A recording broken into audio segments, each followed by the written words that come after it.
靈修分享日期2026年5月10日，經文哥林多前書1章1至17節。使徒保羅感謝上帝，哥林多嘅聖徒喺一切恩賜上都全備，並等候主嘅顯現。佢確信上帝必堅固眾人，使保羅喺主嘅日子無可指責。保羅勸勉彼此紛爭嘅聖徒要同心合意，彼此合一。保羅亦表示自己乃係奉差遣去傳揚基督福音嘅。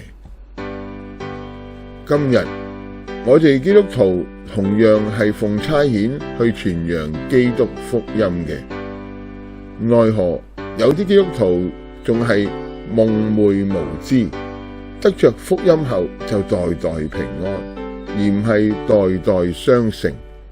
佢哋往往自認年紀老邁，學識不足，工作繁忙，照顧家庭或冇恩賜等理由下，而冇遵行大使命。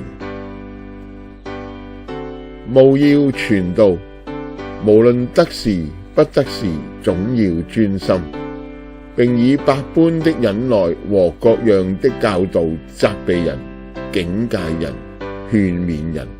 因為時候將到，那時人會厭煩健全的教導，耳朵發癢，就隨心所欲地增添好些師傅，並且掩耳不聽真理，偏向無稽的傳說。